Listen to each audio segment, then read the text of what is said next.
నీ జీవితంలో చిరునవ్వు కారణమైంది, నీ జీవితంలో సంతోషాన్ని తీసుకొచ్చింది, నీ జీవితంలో దేవుని వాగ్దాన ఫలితంగానే పొందింది. ఈరోజు ఒకవేళ దేవుడు రా, నీకు ఇష్టమైంది నాకు కావాలి అని పరిశోధిస్తే స్పందన ఏంటి? అబ్రాహాము పిలిపించాడు, నీ ఒక్కగానొక కుమారుడు, నీవు ప్రేమిస్తున్న నీ కుమారుడు తీసుకొని రా.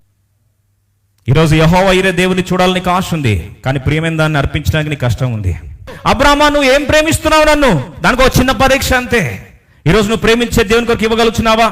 ప్రేమిత్రమా, ఈరోజు ఆ ప్రాంతానికి, కష్టాల శిఖరాలలో దేవుడు నిర్దేశించిన ఆ ప్రాంతానికి వచ్చేదాకా, అది నీ బ్రేకింగ్ పాయింట్ కావచ్చు, ఏదైనా కావచ్చు, నువ్వు ఆ ప్రాంతానికి వచ్చేదాకా దేవుడు నీ కొరకు ఏర్పరిచిన ఆ యొక్క సదుపాయాన్ని దేవుడు బయలుపరచడు. వెళ్ళలేని ప్రాంతాల్లో, త్యాగం లేని ప్రాంతాల్లో, ఇష్టమైనది త్యాగం చేయలేని ప్రాంతాల్లో అట్లాంటి బలిని దేవుడు అంగీకరించడం నాకు వద్దు. ఇస్సాకు కంటే అబ్రహాము నొప్పి గాయమైంది, తీవ్రమైంది. అయినా సరే ప్రభు కొరకు త్యాగం చేస్తాను, ఎంతటి ఖర్చైనా ఇస్తాను, ఏదైనా సరే. God needs the best and I want give my best to for the glory of God. తీసుకెళ్ళి పెట్టాడు. అబ్రహాము ముద్రించాడు. యెహోవా ఈరే తరతరాలు ఇస్సాకు ద్వారా దీవించబడ్డారు.